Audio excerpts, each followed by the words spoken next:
कृष्ण अर्जुन से कह रहे हैं, जैसे अग्नि धुएं से, दर्पण धूल से और गर्भ जेर से ढका रहता है, वैसे ही ये ज्ञान उस काम से ढका रहता है। कृष्ण क्या कह रहे हैं और हम क्या सोचते हैं?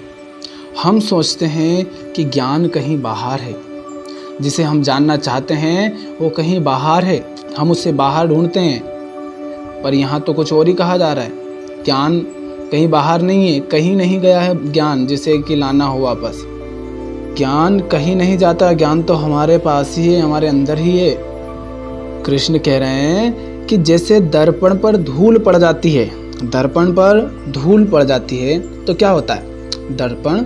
दर्पण जैसा नहीं रहता। दर्पण वो काम नहीं करता जो दर्पण का काम है। दर्पण का काम क्या है?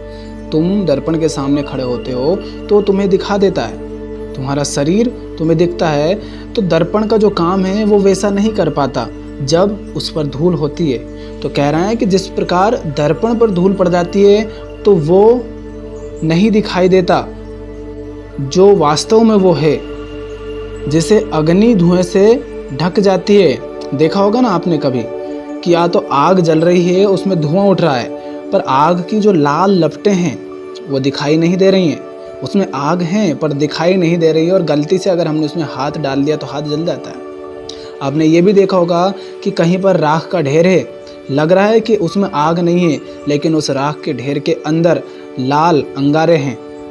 तो कह रहे हैं कि जिस प्रकार अग्नि धुएं से ढक जाती है और वो नहीं दिखाई देती है, वो होती है पर दिखाई नहीं देती है। जिस प्रकार दर्पण धूल से ढक जाता है, दर्पण है पर वो दिखाई नहीं दे रहा है क्योंकि उस पर धूल जम गई है, वैसे ही ज्ञान पर काम का पर्दा पड़ जाता है। ज्ञान माने सत्य पर काम का पर्दा पड़ जाता है, माने अर्जुन जो कामनाएं हैं उनका पर्दा जब ज्ञान पर पड़ जाता है, जिसे हम कहते हैं कामनाओं के पीछे भागते रहना। तो जब ये कामनाएं छा जाती हैं तो ज्ञान तुम्हें लगता है कि तुम्हारे पास नहीं है और तुम उसे पाने के लिए बाहर ढूंढते रहते हो, खोजते रहते हो, फिरते रहते हो, भटकते रहते हो। और अर्जुन ये मत सोच कि ये जो ज्ञान पर कामनाओं का पर्दा पड़ा है ये किसी और वजह से पड़ा है। ये पर्दा भी इसीलिए पड़ा है कि तू ज्ञान को पाना चाह रहा है। तू जो कुछ भी इस संसार में पाना चाह रहा है तो उस ज्ञान को, तो उस सत्य को, तो उस शांति को पाने के लिए ही तो पा रहा है ना। जब संसार का मनुष्य कुछ भी पाता है, आप जब कुछ भी चाहते हैं, कुछ पाना चाहते हैं, चाहे वो नौकरी हो या पैसा हो, पद हो, प्रतिष्ठा हो, चाहते क्यों हैं? उसके पीछे आपका लक्ष्य होता है शांति। आप चाहते हो कि शायद बच्चे शादी करके मुझे शांति मिल जाएगी, शायद बच्चे करके शांति मिल जाएगी, शायद पैसे कमा के शांति मिल जाएगी, शायद बड़ा घर बनाकर शांति मिल जाएगी। आपकी हर कामनाओं के पीछे होती क्या है? वो शांति।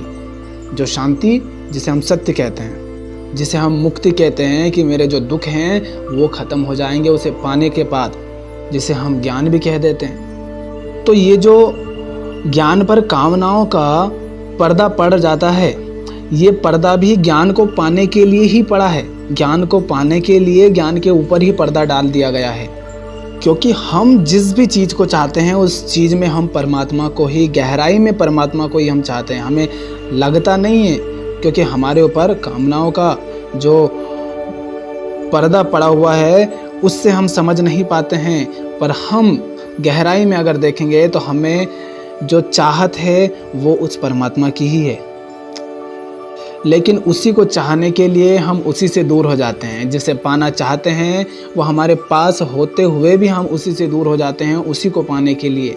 इसी को कहते हैं ज्ञान पर पर्दा पड़ जाना। और ये पर्दा क्यों पड़ जाता है? क्योंकि हमें ये भ्रम हो जाता है कि वो जो ज्ञान है, वो जो परमात्मा है, वो मुझसे कहीं बाहर है, कहीं दूर है, तो उसे पाना है, उसे खोजना है, उसे ढूंढना है बाहर। तो फिर उसे पाने के लिए हम सोचते हैं कि मैं ये पालूंगा, तो शायद वो मिल जाए, मैं वो पालूंगा तो शायद वो मुझे मिल जाए। तो हम फिर अलग अलग कई तरह की हमारी जो कामनाएं हैं वो उत्पन्न होने लगती है उस भ्रम की वजह से। जो भ्रम हमें हुआ है कि वो मुझसे दूर है, मुझसे बाहर है, मैं उसे पालूंगा, तो हम ये गलती कर देते हैं। हमें लगता है कि हम कुछ पालेंगे तो शायद दूरी मिट जाए। तो जो कृष्ण कह रहे हैं कि जैसे अग्नि धुएं से, दर्पण धूल से और गर्भ जेर से ढका रहता है, वैसे ही ये ज्ञान उस काम से ढका रहता है। तो ज्ञान है, आपके पास है, हर व्यक्ति के पास ज्ञान है, हर व्यक्ति के अंदर ज्ञान है, क्योंकि ज्ञान मात्र है, परमात्मा मात्र है, वो हर जगह है। कण कण में ज्ञान है, क्योंकि कण कण में भगवान है। जिसे हम भगवान कहते हैं वो कण कण में बसा है, तो वही तो ज्ञान है, तो वो क्यों नहीं है उसमें। किंतु हम अपने अज्ञान के कारण, अपने भ्रम के कारण, अपनी कामनाओं के पड़े जाल के कारण उनको बाहर ढूंढते रहते हैं। उस ज्ञान को हम सोचते हैं कि कहीं बाहर हमें मिल जाएगा।